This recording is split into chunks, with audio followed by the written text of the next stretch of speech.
Now, when you think of Jon Snow, you think of a well-respected news journalist, presenter of Channel 4 News, who has a penchant for bright ties and socks.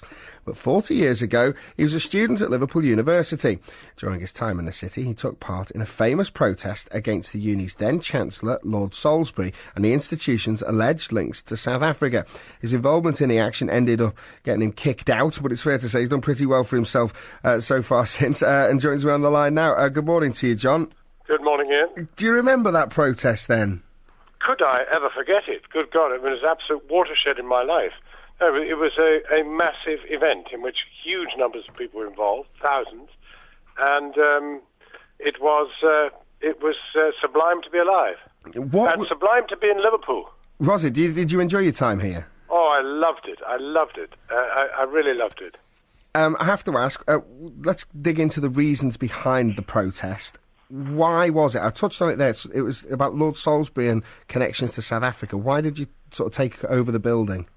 Well, of course, we were, revolutionaries in search of a cause, really, more than anything else. But at the same time, genuinely, there was a degree of idealism around. And the greatest cause of a number that we were campaigning on was the Liverpool. They weren't alleged links; they were absolute links with apartheid. They had a very strong investment portfolio and interest with Tate and Lyle, which had its biggest presence in Merseyside and was one of the leading companies doing business with apartheid South Africa.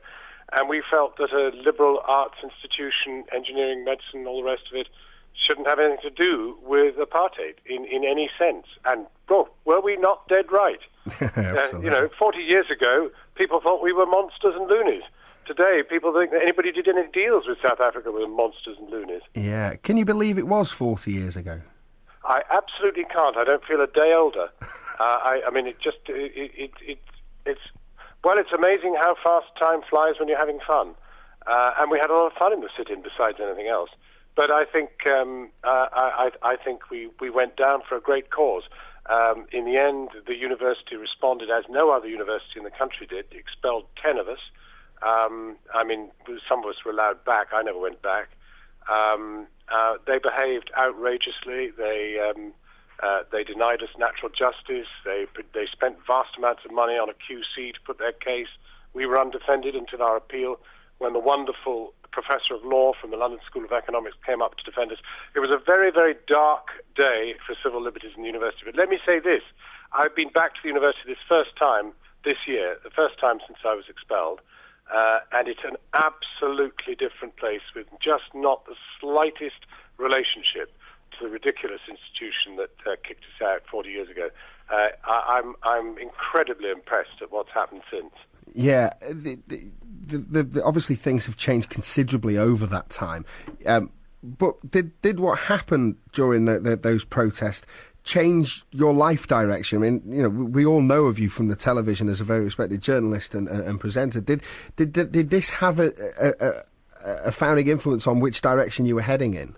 It completely detonated my life's progress, because I was in line to become an extremely mediocre and wonky lawyer.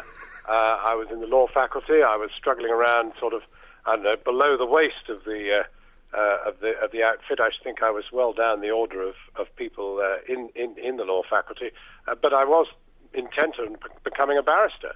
Well, of course, that was out of the question after that. I didn't have a law degree and the rest of it.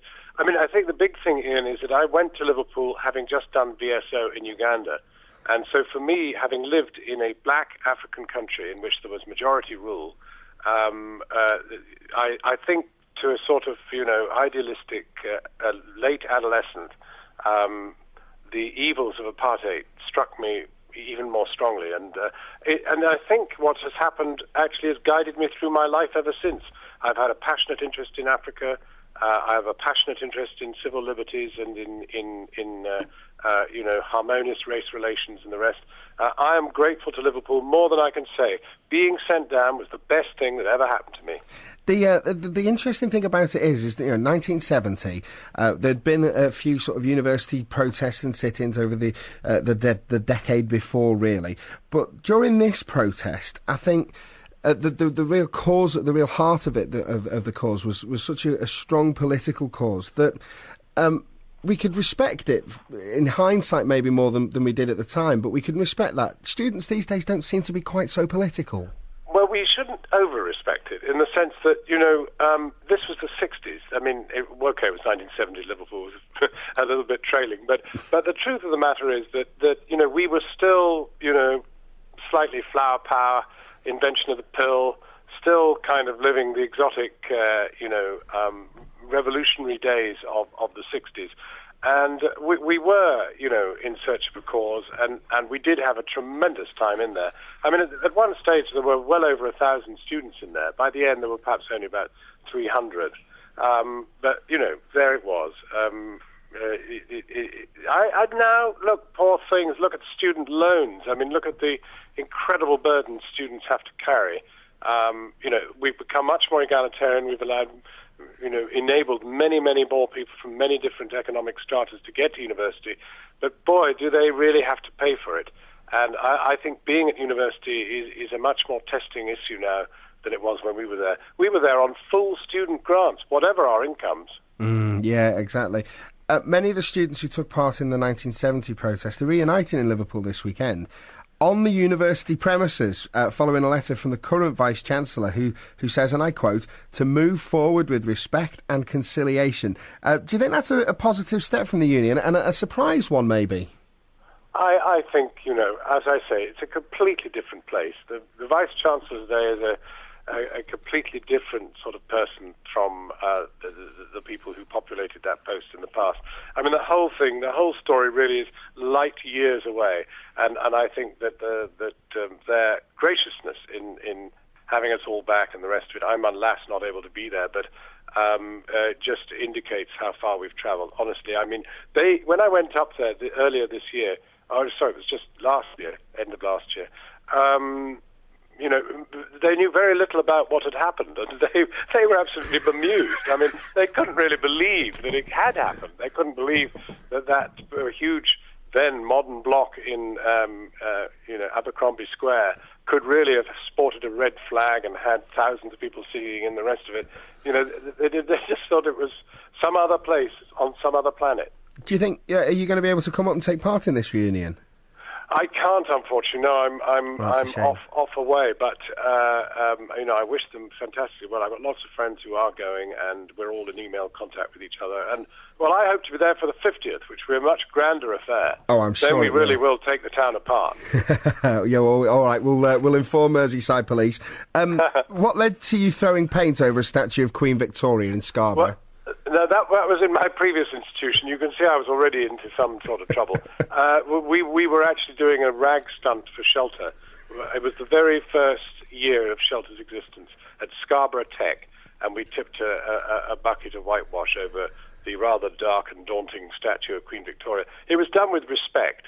Once again, though, John, you were right at the forefront of political issues. Shelter making the news here this morning, talking about a lack of affordable homes, and they're our lead story this morning. So, again, you were at the forefront of everything. I have to ask you... I think it's just I'm very tall and I get noticed. I have to ask you about the greatest moment in your broadcasting career so far. Was it reading the news on Radio Merseyside, the student news in 1969? Without Radio Merseyside, I wouldn't be where I am now. It was my first taste of the joys of broadcasting, and it was in some very weird shack of a place downtown, somewhere in the back street.